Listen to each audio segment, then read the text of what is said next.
ओम शांति। आज 9 दिसंबर 2021 की साकार मुरली।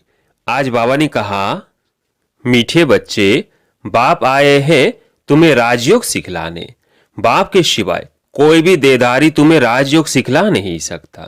प्रश्न, तीव्र भक्ति करने से कौन सी प्राप्ति होती है, कौन सी नहीं? उत्तर, कोई तीव्र भक्ति करते हैं तो दीदार हो जाता है, बाकी सदगति तो किसी की होती नहीं। वापिस कोई भी जाता नहीं। बाप के बिना वापिस कोई भी ले नहीं जा सकता। तुम इस बने बनाए ड्रामा को जानते हो। तुम्हें आत्मा का यथार्थ ज्ञान है। आत्मा ही स्वर्गवासी और नरकवासी बनती है। ओम शांति। रूहानी बच्चों प्रति रूहानी बाप ने ओम शांति का अर्थ भी समझाया है।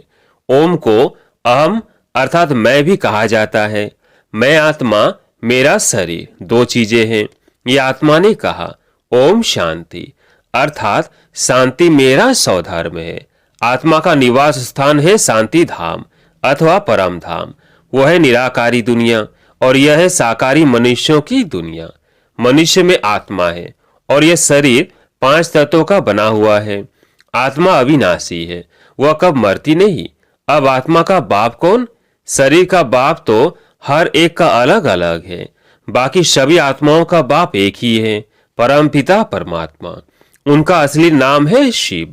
पहले पहले कहते हैं शिव परमात्माए नमः, फिर कहेंगे ब्रह्मा देवताए नमः, विष्णु देवताए नमः। उन्हों को भगवान नहीं कह सकते। सबसे ऊंचे निराकार परमात्मा, फिर है सूक्ष्म देवताएं। यह सभी मनुष्य हैं। अब प्रश्न उठता है कि आत्मा का रूप क्या है? भारत में शिव की पूजा करते हैं। शिव काशी कहते हैं। वे लोग लिंग बनाते हैं, कोई बड़ा बनाते कोई छोटा। लेकिन जैसे आत्मा का रूप है वैसे परमात्मा का रूप है। परम आत्मा उसको मिलाकर परमात्मा कहते हैं। परमात्मा के लिए कोई कहते वो अखंड ज्योति स्वरूप है, कोई कहते ब्रह्म है। अब बाप समझाते हैं, जैसे तुम आत्मा बिंदी हो वैसे मेरा रूप भी बिंदी है। जब रुद्र की पूजा करते हैं तो उसमें लिंग ही बनाते हैं। शिव का बड़ा लिंग, बाकी शालिग्राम छोटे छोटे बनाते हैं। मनुष्यों को न यथार्थ आत्मा का ज्ञान है न परमात्मा का, तो वह मनुष्य बाकी क्या रहा? शव में 5 विकार प्रवेश है। देह अभिमान में आकर एक दो को काटते रहते हैं। यह विकार है ही दुख देने वाले। कोई मर गया तो दुख हुआ, यह भी कांटा लगा। कोई ही मनुष्य को न आत्मा का न परमात्मा का रियलाइजेशन है। सूरत मनुष्यों की, सीरत विकारी है। इसलिए कहा जाता है रावण संप्रदाय, क्योंकि है ही रावण राज्य। सब कहते भी है हमको राम राज्य चाहिए। गीता में भी अक्षर है कौरव संप्रदाय, पांडव संप्रदाय और यादव संप्रदाय। अभी तुम बच्चे राजयोग सीख रहे हो। राजयोग श्री कृष्ण सिखला न सके। वह है सतयुग का प्रिंस। उनकी महिमा है सर्वगुण संपन्न। हर एक का कर्तव्य महिमा अलग अलग है। प्रेसिडेंट का कर्तव्य अलग, प्राइम मिनिस्टर का कर्तव्य अलग। अभी यह तो ऊंचे से ऊंचा बेहद का बाप है। इनके कर्तव्य को भी मनुष्य ही जानेंगे, जानवर थोड़ी जानेंगे। मनुष्य जब तमो प्रधान बन जाते हैं तो एक दो को गाली देते हैं। यह है ही पुरानी दुनिया, कलयुग। इसको नरक कहा जाता है, विशेष वर्ल्ड कहा जाता है। सतयुग को वॉइसलेस वर्ल्ड कहा जाता है। आत्मा इन आर्गस द्वारा कहती है हमको राम राज्य चाहिए। हे पतित पावन, आप आकर पावन बनाओ, शांति धाम सुख धाम में ले जाओ। बाप समझाते दुख सुख का खेल बना हुआ है। माया ते हारे हार और माया ते जीते जीत। जिसकी पूजा करते हैं उनके ऑक्यूपेशन को बिल्कुल ही नहीं जानते हैं। इसको कहा जाता है अंधश्रद्धा अथवा गुड़ियों की पूजा। जैसे बच्चे गुड़िया बनाकर खेल पाल कर फिर तोड़ देते हैं। श्री परमात्माए नमः कहते हैं, परंतु अर्थ नहीं जानते। शिव तो है ऊंचे ते ऊंचा बाप। ब्रह्मा को भी प्रजापिता कहते हैं। प्रजा माना ही मनुष्य सृष्टि। शिव है आत्माओं का बाप। सभी को 2 बाप है, परंतु सभी आत्माओं का बाप शिव है। उनको दुख हरता सुख करता कहा जाता है। कल्याणकारी भी कहते हैं। देवताओं की फिर महिमा गाते हैं, आप सर्वगुण संपन्न, हम नीच पापी, हमारे में कोई गुण नहीं, बिल्कुल तुच्छ बुद्धि है। देवताएं स्वच्छ बुद्धि थे, यहाँ सब विकारी पतित, इसलिए गुरु करते हैं। गुरु वह जो सदगति करे। गुरु किया ही जाता है वानप्रस्थ में। कहते हैं हम भगवान के पास जाने चाहते हैं। सतयुग में वानप्रस्थ अवस्था कहते नहीं है। वहां यह मालूम रहता है कि हमको एक शरीर छोड़ दूसरा लेना है। यह मनुष्य गुरु करते हैं मुक्ति में जाने के लिए, परंतु जाता कोई भी नहीं है। यह गुरु लोग सब भक्ति मार्ग के हैं, शास्त्र भी सभी भक्ति मार्ग के हैं। यह बाप समझाते हैं, बाप एक ही है, वही भगवान है। मनुष्य को भगवान कैसे कह सकते? यहाँ तो सभी को भगवान कहते रहते हैं। साईं बाबा भी भगवान, हम भी भगवान, तुम भी भगवान, पत्थर भीतर सब में भगवान। तो पत्थर बुद्धि ठहरे ना। तुम भी पहले पत्थर बुद्धि नरकवासी थे, अभी तुम हो संगम युगी। महिमा सारी संगम युग की है। पुरुषोत्तम मास बनाते हैं ना, परंतु उसमें कोई उत्तम पुरुष बनते नहीं। तुम अभी मनुष्य देवता कितने उत्तम पुरुष बनते हो। बाप कहते हैं मैं कल्प के संगम युगे भारत को पुरुषोत्तम बनाने आता हूँ। तो यह भी बच्चों को समझाया है। जैसे आत्मा बिंदी है, वैसे परमपिता परमात्मा भी बिंदी है। कहते हैं भ्रीकुटी के बीच में चमकता है अजब सितारा। आत्मा सूक्ष्म है, उनको बुद्धि से जाना जाता है। इन आंखों से देखा नहीं जा सकता, दिव्य दृष्टि से देख सकते हैं। समझो कोई तीव्र भक्ति करते हैं, उससे दीदार होता है, परंतु उनसे मिला क्या? कुछ नहीं। दीदार से सदगति तो हो न सके। सदगति दाता, दुख हरता, सुख करता तो एक ही बाप है। यह दुनिया ही बिकारी है। साक्षात्कार से कोई स्वर्ग में नहीं जाते। शिव की भक्ति की, दीदार हुआ, फिर क्या हुआ? वापिस तो बाप बिगर कोई ले नहीं जा सकते। यह है बना बनाया ड्रामा। कहते हैं बनी बनाई बन रही, परंतु अर्थ जरा भी नहीं जानते। आत्मा का भी ज्ञान नहीं है। वो तो कहते हैं हर एक आत्मा 84 लाख जन्म लेती है, उसमें एक मनुष्य जन्म दुर्लभ होता है, परंतु ऐसी कोई बात है नहीं। मनुष्य का तो बड़ा पाठ चलता है। मनुष्य स्वर्गवासी और मनुष्य ही नरकवासी बनते हैं। भारत ही सबसे ऊंच खंड था। लक्ष्मी नारायण का राज्य था, वहां तो बहुत थोड़े मनुष्य थे। एक धर्म एक मत थी। भारत सारे विश्व का मालिक था और कोई धर्म नहीं था। यह पढ़ाई, यह कौन पढ़ाता है? भगवानुवाच कि मैं तुमको इस राजयोग द्वारा राजाओं का भी राजा बनाता हूँ। भगवान ने किसको गीता सुनाई? गीता से फिर क्या हुआ यह किसको मालूम नहीं है। गीता के बाद है महाभारत। गीता में राजयोग है। भगवानुवाच मामेकम याद करो तो तुम्हारे पाप भस्म होंगे। मन मना भव का अर्थ यह है कि बाप कहते हैं तुम जो सूर्यवंशी पूज्य थे वह फिर पुजारी शूद्रवंशी बन गए हो। विराट रूप का अर्थ भी तुम बच्चे ही जानते हो। विराट रूप में जो दिखाते हैं उसमें ब्राह्मणों को गुम कर दिया है। ब्राह्मण तो बहुत गाए जाते हैं। प्रजापिता ब्रह्मा की संतान है ना। बाप ब्रह्मा द्वारा ही रचना रचते हैं, अडाप्ट करते हैं।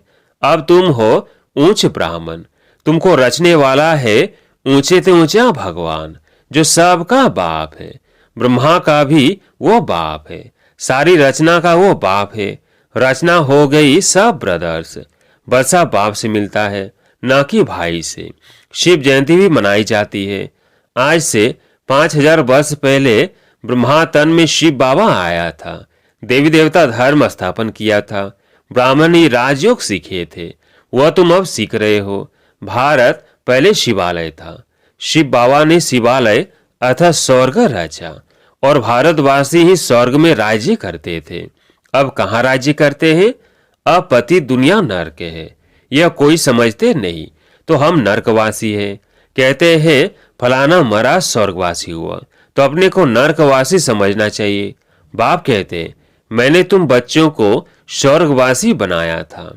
जिसको 5000 वर्ष हुए, पहले तुम बहुत साहूकार थे, सारे विश्व के मालिक थे, तो ऐसा जरूर गॉड ने ही बनाया होगा। भगवानुवाच मैं तुमको राजाओं का राजा बनाता हूं, तो जरूर राजा भी बनेंगे, तो प्रजा भी बनेंगे। आधा कल्प है दिन स्वर्ग और आधा कल्प है रात नर्क। अब ब्रह्मा तो एक बार आएगा ना। बाप है सबका रूहानी पंडा, वह सभी को वापस ले जाते हैं। वहां से फिर मृत्यु लोक में नहीं आएंगे। अंधों की लाठी एक ही बाप है। बाप समझाते हैं बच्चे, इस रावण राज्य का विनाश होना है। यह वही महाभारत लड़ाई है। मनुष्य तो कुछ भी नहीं समझते। भारतवासी आप ही पूज्य, आप ही पुजारी बनते हैं। सीढ़ी उतरते उतरते वाम मार्ग में चले जाते हैं तो पुजारी बन जाते हैं। पहले हम सब पूज्य सूर्यवंशी थे, फिर 2 कला कम चंद्रवंशी हुए, फिर उतरते उतरते पुजारी बने हैं। पहले पहले पूजा होती है शिव की, उसको अव्यभिचारी पूजा कहा जाता है। अब बाप कहते हैं एक निराकार बाप को याद करो और कोई भी देहधारी को याद नहीं करना है। बुलाते ही है कि हे पतित पावन, आकर हमको पावन बनाओ। तो मेरे बिगर और कोई कैसे पावन बना सकते हैं। सीढ़ी में दिखाया है कि कलयुग के अंत में क्या है। 5 तत्वों की भक्ति करते हैं। साधु सन्यासी ब्रह्म की साधना करते हैं। स्वर्ग में यह कोई भी होते नहीं। यह सारा ड्रामा भारत पर ही बना हुआ है। 84 जन्म लेंगे। यहाँ भक्ति मार्ग की कोई दंत कथाएं नहीं है। यह तो पढ़ाई है। यहाँ तो यह शिक्षा मिलती है कि एक बाप को याद करो। ब्रह्मा विष्णु शंकर को भी याद नहीं करना है। कोई भी देहधारी को याद नहीं करना है। तुम बच्चे भी कहते हो हमारा तो एक शिव बाबा, दूसरा न कोई। बाप भी कहते हैं बच्चे, गिरस्थ व्यवहार में रहते कमल फूल समान पवित्र बनो। पतित पावन मुझे एक बाप को ही कहते हैं। फिर मनुष्य गुरु कैसे बन सकते हैं। खुद ही वापिस नहीं जा सकते तो औरों को कैसे ले जा सकते हैं। न कोई ज्योति ज्योत में समाते हैं। सब पाठ बजाने वाले यहाँ पुनर्जन्म में हैं। तुम सब हो सजनिया, एक साजन को याद करते हो। वह है रहम दिल लिबरेटर। यहाँ दुख है तभी तो उनको याद करते हैं। सतयुग में तो कोई भी याद नहीं करते। बाप कहते हैं हमारा पाठ ही संगम युग पर है, बाकी युगे युगे अक्षर रॉन्ग लिख दिया है। इस कल्याणकारी पुरुषोत्तम युग का किसको भी पता नहीं है। पहली मुख्य बात है बाप को जानना, नहीं तो बाप से वर्षा कैसे लेंगे। रचना से वर्षा मिल नहीं सकता। बाप ने ब्रह्मा द्वारा एडाप्ट किया है। मनुष्य यह नहीं जानते कि इतनी बड़ी प्रजा कैसे पैदा की होगी। प्रजापिता है ना, सरस्वती माँ है या बेटी है, यह भी किसको पता नहीं है। माँ तो तुम्हारी गुप्त है। शिव बाबा ब्रह्मा द्वारा तुमको एडाप्ट करते हैं। अब तुम हो राज ऋषि। ऋषि अक्षर पवित्रता की निशानी है। सन्यासी है हठ योगी, वो राजयोग सिखला ना सके। गीता भी जो सुनाते हैं वो भक्ति मार्ग की है। कितनी गीताएं बना दी है। बाप कहते हैं बच्चे, मैं संस्कृत में तो नहीं पढ़ाता हूँ, न श्लोक आदि की बात है। तुमको राजयोग आकर सिखलाता हूँ, जिस राजयोग से तुम पावन दुनिया के मालिक बन जाते हो। अच्छा, मीठे मीठे सिकिलधे बच्चों प्रति माता पिता बाप दादा का ज्ञान प्यार और गुड मॉर्निंग। रूहानी बाप की रूहानी बच्चों को नमस्ते। हम रूहानी बच्चों की रूहानी बाप दादा को याद प्यार गुड मॉर्निंग नमस्ते नमस्ते। धारणा के लिए मुख्य सार। पहला पॉइंट, कभी किसी भी देहधारी को याद नहीं करना है। मेरा तो एक शिव बाबा, दूसरा न कोई। यह पाठ पक्का करना है। दूसरा पॉइंट, बाप समान रूहानी पंडा बनकर सबको घर का रास्ता बताना है। अंधों की लाठी बनना है। आज प्यारे मीठे बाबा का वरदान, सदा बिजी रहने की विधि द्वारा व्यर्थ संकल्पों की कंप्लेन को समाप्त करने वाले संपूर्ण कर्मातीत भवो। सदा बिजी रहने की विधि द्वारा व्यर्थ संकल्पों की कंप्लेन को समाप्त करने वाले संपूर्ण कर्मातीत भवो। संपूर्ण कर्मातीत बनने में व्यर्थ संकल्पों के तूफान ही विघ्न डालते हैं। इस व्यर्थ संकल्पों की कंप्लेन को समाप्त करने के लिए अपने मन को हर समय बिजी रखो। समय की बुकिंग करने का तरीका सीखो। सारे दिन में मन को कहां कहां बिजी रखना है यह प्रोग्राम बनाओ। रोज अपने मन को 4 बातों में बिजी कर दो। पहला मिलन रूरियान, दूसरा वर्णन अर्थात सर्विस, तीसरा मगन और चौथा लगन। इससे समय सफल हो जाएगा और व्यर्थ की कंप्लेन खत्म हो जाएगी। स्लोगन सफलता को परमात्म बर्थ राइट समझने वाले ही सदा प्रसन्नचित रह सकते हैं। सफलता को परमात्म बर्थ राइट समझने वाले ही सदा प्रसन्नचित रह सकते हैं। अच्छा, ओम शांति।